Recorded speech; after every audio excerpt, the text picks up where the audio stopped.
this portion of your website project, you're going to create a wireframe. It can be a low fidelity, a mid fidelity, or a high fidelity wireframe. But what I'm going to demonstrate today is a high fidelity. We are going to use Google Sites to create a mock-up layout of what your website could look like, and you'll be able to use that to then begin your coding process. For my wireframe example for you, I used a previous website project.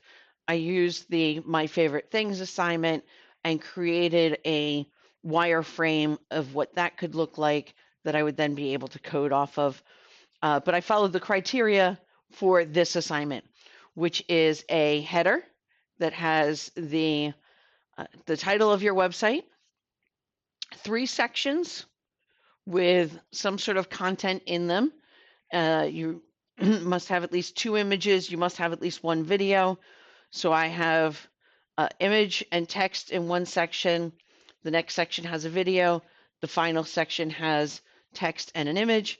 And of course, I have my footer with my name in there. And this is what the final product looks like.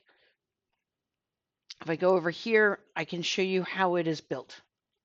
Google Sites has a very simple drag and drop process. So if I wanted to add another content block, I just have to move it in, drop it there, and I can add my content. You have all these different options for types of blocks and all sorts of different things that you can add on.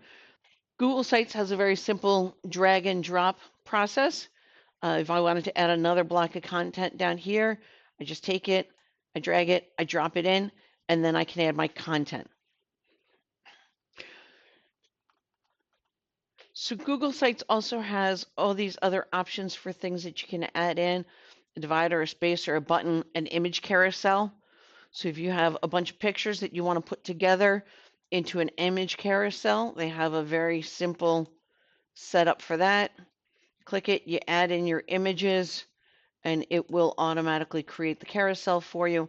Of course, when you get to the coding process, you're going to have to figure out how to code that carousel. Okay, so in conclusion, Google Sites is a great option for making a high fidelity wireframe for your website project. Very simple, drag and drop. You can make changes to the header. You can make changes to the footer. This is a image background that I added because my website was food themed. I grabbed a royalty-free image of a cutting board and used that as my background. And all of these images came royalty-free and did not require attribution. Just remember, if your images require attribution, you add that underneath them. To submit this assignment, you simply need to create a link, copy the link, and add that to your Google Classroom assignment.